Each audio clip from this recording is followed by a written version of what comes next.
পলাশ, পলাশ, তাড়াতাড়ি কুঠার নিয়ে এসো, সর্বনাশ হয়ে গেছে। কি হয়েছে শিউলি? অমন করে কাঁপছো কেন? যে দেখো, তুলির গাছঘরের নিচে ওটা কি? কত বড় দোড়াকাটা বাঘ! আমাদের মেয়েটা এখন নামবে কি করে? বাঘটা তো ওত পেতে বসে আছে। হায় হায়, এই যে সাক্ষাৎ মৃত্যু! তুমি শব্দ করো না, আমি পিছন দিক থেকে গিয়ে বাঘটার মাথায় কোপ বসাবো। আজ হয় বাঘ মরবে, না হয় আমি। সাবধানে, মেয়েটার জন্য কোনো ক্ষতি না হয়। রে বাঘা, তুই আজ আবার এসেছিস কেন? তোকে না বললাম দুপুরে আসবি না? আমি ঘুমাচ্ছিলাম। শিউলি, দেখেছো? তুলি বাঘটার সামনে গিয়ে দাঁড়ালো। ওকে ডাক দাও, বাঘটা এখনই হালুম করে উঠবে। অমন করছিস কেন? খিদে পেয়েছে? দাঁড়া, মা ঘরে পিঠা বানিয়েছি, তোকে এনে দিচ্ছি। কিন্তু খবরদার, বাবাকে ভয় দেখাবি না, বাবা খুব ভয় পায়। এ আমি কি দেখছি? বনের বাঘ আমার মেয়ের কথা শুনছে।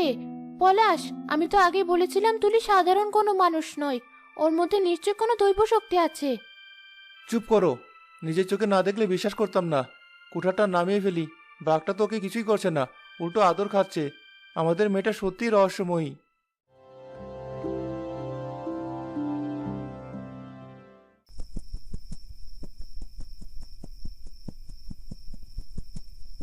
আজকে চাঁদটা কত বড়!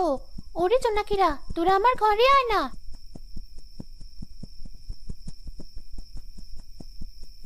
রাজকন্যা তুলি, আপনি কি আমাকে চিনতে পারছেন? কে? কে তুমি? তোমার পিঠে ওগুলো কি? ডানা? তুমি কি পাখি? কিন্তু দেখতে তো মানুষের মতো। আমি পাখি নই রাজকন্যা, আমি পরী। আর আপনিও আমাদেরই একজন। আপনার জন্ম মানুষের ঘরে নয়, পরী রাজ্যে। আমি পড়ি, কিন্তু আমার তো ডানা নেই।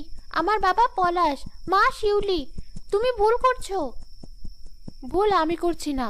আপনার মা আমাদের রানী আপনাকে এখানে রেখে গিয়েছিলেন বিপদের হাত থেকে বাঁচাতে। আজ আপনার শক্তি জাগছে, তাই আমি এসেছি আপনাকে পাহারা দিতে। শিউলি, উপরের দিকে তাকাও। তুলির ঘরে কারা কথা বলছে? ঘর থেকে কেমন অদ্ভুত আলো বেরোচ্ছে। ও মানুষ নয়, ও পরী। ওর পিঠে ডানা আছে। আমার বুকটা কেমন কেঁপে উঠছে। ওকে আমার মেয়েকে কেড়ে নিতে এসেছে। চুপ করে শোনো ওরা কি বলে। তুমি চলে যাও, আমার বাবা মা দেখলে ভয় পাবে। আমি পরী হতে চাই না, আমি তুলে হয়ে থাকতে চাই।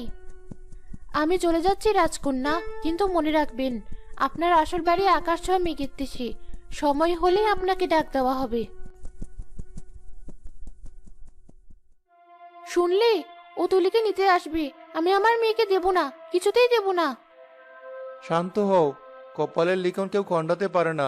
যতদিন ও আছে ততদিন ওকে বুকের মধ্যে আগলে রাখবো, কিন্তু কাউকে এ কথা জানাবে না। জানাজানি হলে গ্রামের লোক ওকে ডাইনি ভাববে।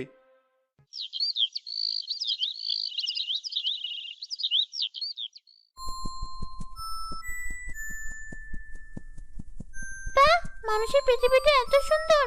মা বলেছিল সীমানা পেরোলেই বিপদ হবে, কিন্তু এত সুন্দর ফুল, নদী, পাহাড় দেখলে কি আর বিপদ আসে? আমি তো শুধু একটু ঘুরে দেখবো। যেও না রেশমি, ফিরে এসো, সামনে বিপদ। দূর, বাতাস শুধু ভয় দেখায়। আমি ওই লাল ফুলটা তুলে নিয়ে ফিরে আসবো।